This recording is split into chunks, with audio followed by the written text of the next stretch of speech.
Thank you, parents who have already joined us. We will start in just a few minutes.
Okay, we will go ahead and get started. We want to be mindful of everyone's time. First, good evening. I am Libby Stiles. I am the Secondary Curriculum Coordinator for Princeton City School District, and I am here with all of our high school counselors today. As you can see, the high school counselor names are listed right here, along with which part of the alphabet they will have and their email. So as we go through this meeting tonight, if you do have any questions, first we will make sure to share this presentation so you have access to it and can refer back to it. And it does contain all of their email addresses. So as you have questions, please don't hesitate to reach out. We do have a hard stop at 5:45 because our counselors do have another meeting to prepare for. But ask any questions you'd like in the chat during our presentation. And then at the end, if we do have time, and we should, but at the end, if we do have time, we're happy to answer any questions up until 5:45. But we will go ahead and get started. So if you want to go to the next slide.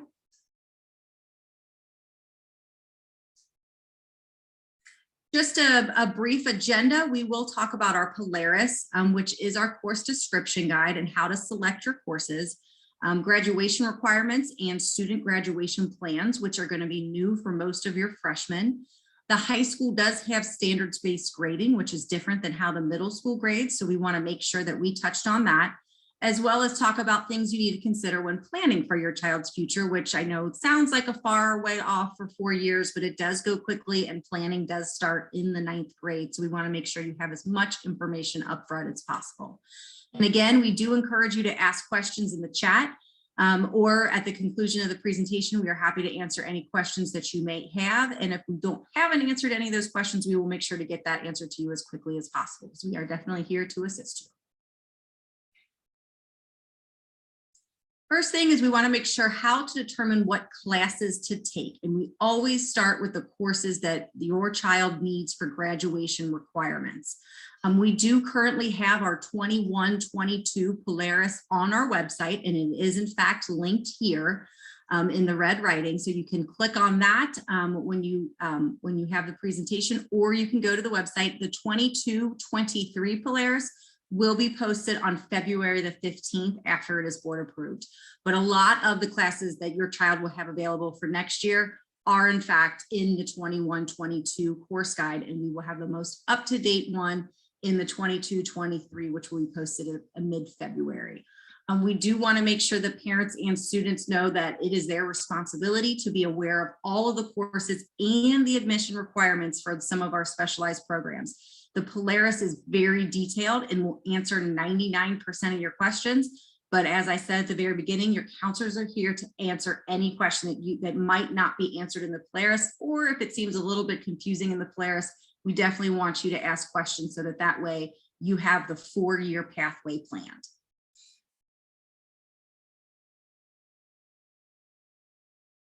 And just a brief overview of what the graduation requirements are.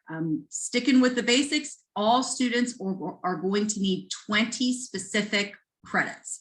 So they will need 20 credits to graduate high school, and there are certain criteria, there are certain areas in which they have to get a certain number of credits. For example, for English, all students will have to get before they graduate high school, but they will need 20. They will also need to show a competency score on the state assessment. So in middle school, they refer to those state assessments as the OST, or the Ohio State Test. In high school, those assessments are referred to end of course exams, or the EOC. So it's the same idea, the same concept, just in high school, it's referred to as end of course exams, or EOC is what your child will probably refer to it as. And students have to earn a passing score in both Algebra 1, which the majority of them will take as freshmen. Some will take it in the 8th grade, but the majority of our freshmen will take the Algebra 1 exam, and then English 2, which will be taken their sophomore year. And they need to get a competency score on both of those assessments. They will also need to do what's called showing readiness by the way of a diploma seal. All students need 2 diploma seals, one of which of those must be a state seal. All of those seals you can find in the Polaris. It is also on the Ohio Department of Education website, and counselors will make sure to go through those in great detail as they are freshmen throughout their entire high school career. But they will definitely need 2 of them, one of which must be a state seal before they graduate high school in order to graduate. There is a video linked at the bottom right here. So if you have any other questions, a lot of those questions can be answered in the graduation requirement video listed here at the bottom. All students in their freshman year will work with their counselor to create what's called a graduation plan. It will also get updated throughout their high school career. It's required to be updated yearly, and it will help students and parents understand what is left to do in order for students to graduate within their 4 years. It will address the student's academic pathway to meet graduation requirements, and it will be available to all parents and students. Once it's completed their freshman year, parents will be able to log in and view that actual graduation plan to see if your child is on track for graduation. And in the event that a child might not be on track, that's when you will want to work very, very closely with your counselor or with your child's counselor to make sure that we assign them all of the courses necessary for them to be able to graduate within those 4 years. Standards-based grading. This is a big thing for students as they enter their freshman year because it is significantly different than how students are graded in middle school. In middle school, their grades consist of warm-ups or do-nows, homework assignments, in-class assignments, and also quizzes, tests, essays, and projects. And it's an even spread typically. However, when they get to high school, 90% of their grade will be based on quizzes, tests, essays, and projects. That's a huge chunk of their grade, 90% of it. It is still going to be important for them to do all of the assignments that their teachers assign them, because not doing the assignment will not allow them to have a high score on that test. But 90% of their grade is going to be on those summative assessments, and 10% of their grade is going to be on formative assessments, which are the other ways to evaluate the students and their level of understanding. So again, that is a huge shift for our students from 8th to 9th grade year. What is also important to know is that students will have the opportunity to redo any assessment to earn a higher score. In addition to that, in order to retake that assessment, they are likely going to have to complete an additional assignment where they will work to practice that information prior to taking that assessment again. But they will have the ability to redo the assessment throughout the quarter in order to get the grade that they want to achieve. But it is 90% going to be mastery based on the quizzes, tests, essays, and projects. So that is going to be an important conversation you want to have with your children so that they understand that studying and completing those assignments so that they can have high performance on those assessments in order to maintain a high GPA. And then choosing courses for the future for your core classes for English, math, science, and social studies, but especially with English and math. Placement will be determined heavily by the assessments that they take. So the MAP assessment that students take 3 times a year, as well as the state assessment, the OST, or sometimes referred to as the next generation assessment, those are going to be the data points that our counselors and administrators will look at when placing your child into their core classes. We do factor in grades as a part of that decision-making process, but the majority of that determination will be on the assessments that they take. So it's very important that students take those assessments seriously because we want to make sure that they are placed in the classes that is going to help them be as successful as possible. So make sure when it comes time to those assessments that they are taking them seriously and they are working as hard as they possibly can because it will determine how they are placed in their freshman courses.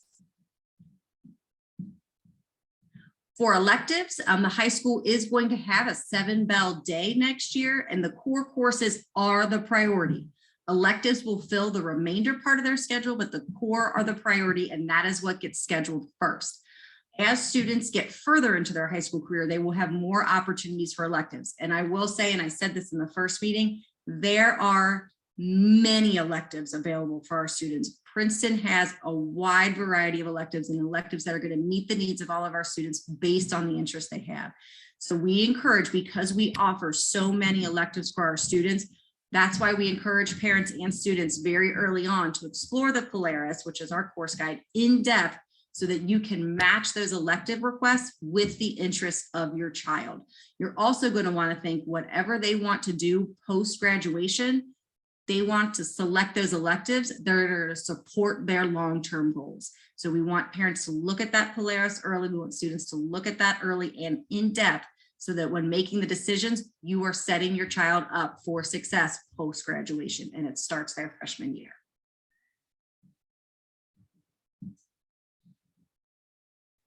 And then next, we will have our counselors speak about what to keep in mind when building their course requests.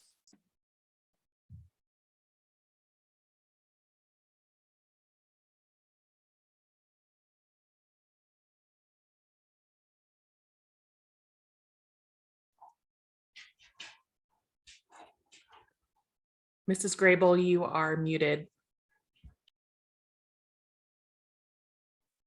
Is that better now? Thank you. We appreciate you guys coming again tonight. I want to point out 2 things on the bottom of your screen so that you can be aware of these during our presentation. If you toggle along the bottom, you're going to see 3 buttons or 3 little dots. If you click on that, you can choose chat, and you can go into the chat. You can choose your student's counselor if you would like to ask them some specific questions.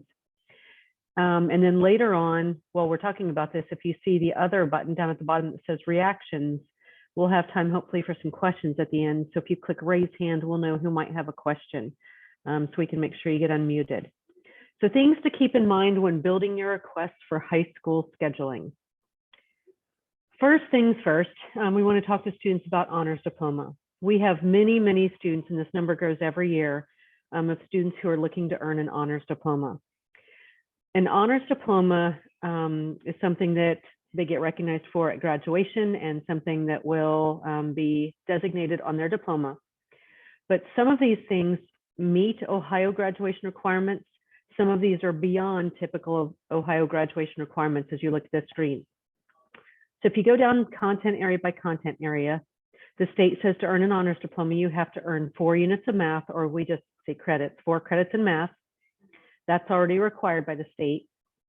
They say you have to have 4 units of science, including 2 advanced sciences. The state only requires 3 of those for graduation, so that's an additional credit of science they would have to earn for the academic honors diploma.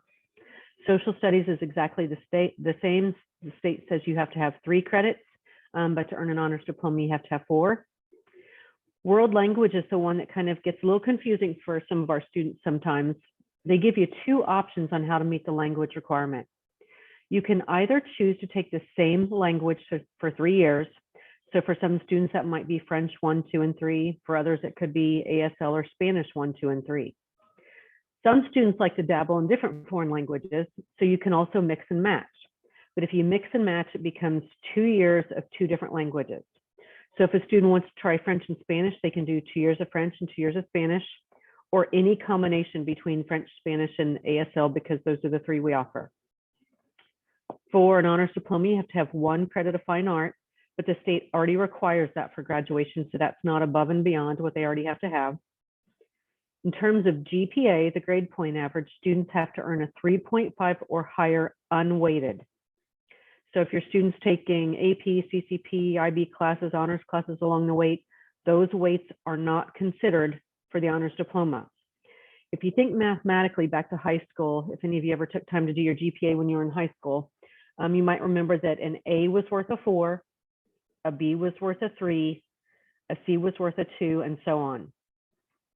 So if you want to keep in mind that 3.5 minimum GPA, we're talking about almost all A's and B's on your child's transcript over the course of the next 4 years to meet that.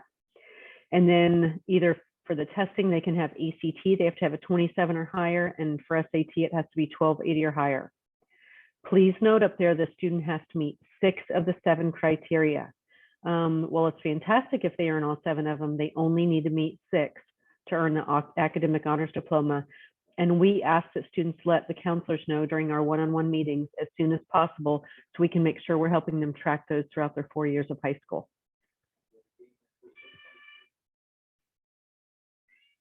Non-crediting. Some of you may or may not have heard of this. Maybe some of you have older sons and daughters and children, but this is available for students in grades 10 to 12.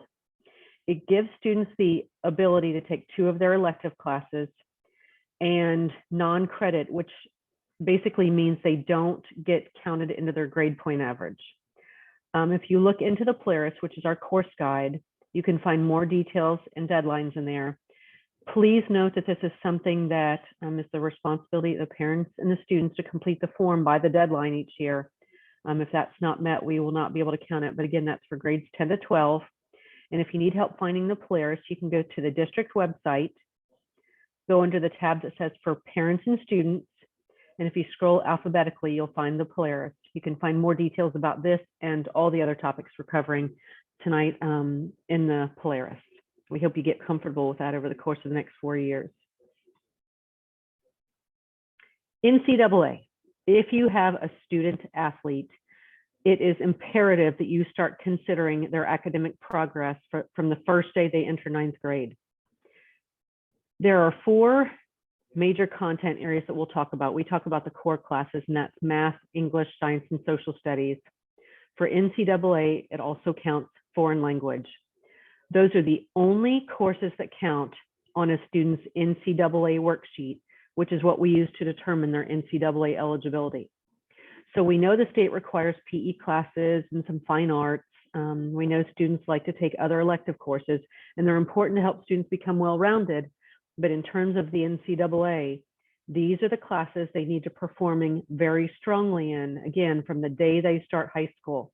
Because the one thing that happens sometimes is student athletes in 9th and 10th grade maybe don't take their grades as seriously. Then in 11th and 12th grade, we're playing a lot of catch up. So please make sure if you have a student athlete at home that you're really making sure they focus on those core courses. Some of the courses you can see listed here are classes that, again, are important but not counted into our NCAA worksheet. Those would be our music, arts, businesses, technologies, naval science, and PE. There has been some change recently in NCAA eligibility. For years, they required that students meet a combination, it's almost like a balance of scale of GPA and college entrance exam scores, which would be the ACT or SAT. Due to some changes in eligibility requirements from COVID the last couple of years, they have relaxed the testing entrance score, but we have to keep in mind that that could be added again at any point.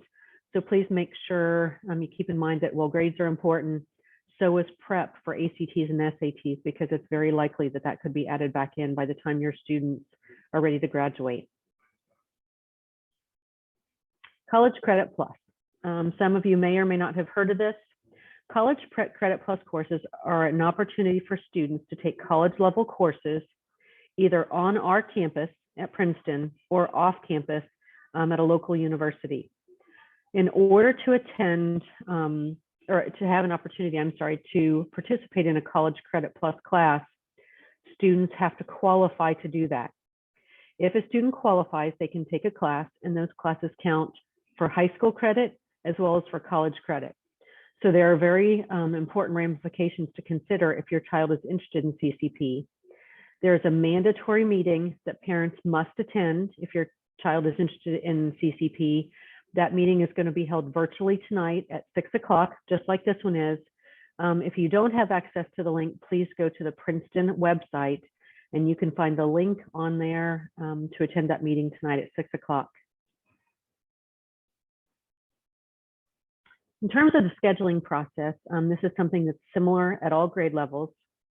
We will use the data that was mentioned earlier by Ms. Stiles to determine what core course levels the students will be in. Again, we'll be looking at MAP data, state testing data, and then a little bit of it will be determined by grades. In mid-February at all grade levels, students will start having opportunities to see an elective video. I know grades 9, 10, and 11 currently will be seeing that next week. 8th graders, I think that's the week of March, somewhere about March 3rd. So they'll all be seeing an elective video, and then they'll all receive an individual scheduling sheet. On this individual scheduling sheet, you'll have the opportunity to look over the electives that are available to them and mark ones that your child would be interested in. Now, keep in mind when you're doing their scheduling, always keep in mind graduation requirements first. So you'll be looking at the math, science, English, social studies, foreign language if that's important to your child, and then of course, PE, health, and fine arts. Those should always be prioritized because we have to make sure students are graduation ready, and then we'll start looking at all the fun elective courses that are available to them. We will start having one-on-one meetings, and for middle school students, those will start in mid-March. Grades 9 to 10 or 9 to 11, if you have an older student, those will start occurring in mid-February. One thing that we try to do, we try very, very hard to do, because most of us are parents, and I know when my daughter went through school, it was very important to her to get the electives she was interested in taking. But we unfortunately can't guarantee all options for all students. We do have a limited number of teachers and a limited number of bells that they're allowed to teach. We always want our students to get the electives they choose, but a couple things to keep in mind. The computer generates the schedules. We don't do that. So if perhaps your student might request an elective in the fall that they don't get, it could be just because the computer didn't put them in. Maybe the class conflicted with something else they preferred. Sometimes preference is given to upperclassmen because they have to have specific courses for graduation. And if maybe they missed those earlier along the way, we might have to make sure we get those in their 11th and 12th grade years. Sometimes courses can just become full. Photography, for example, is one of the most popular electives we have, and we might be limited to approximately 90 students each year going into that class. It is not uncommon for us to have 150 or more requests for that. So unfortunately, there just won't be enough room in some of our classes for everyone to get in. Additionally, sometimes classes just aren't offered every bell because we have to balance the teacher schedules with the core classes they have to teach, as well as the elective classes that we have them teach as well.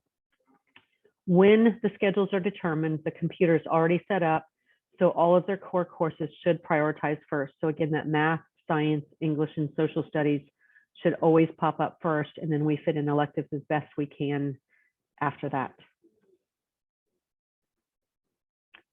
I think that wraps up the screens we need to cover. At this time, we would like to invite all of you, if you would like to send a message to your counselor in the chat, if you would prefer to ask a question that way, or if you want to get your hand raised again by going down to that reactions button at the bottom of your screen and putting your hand up. We would love to invite you to ask questions at this time.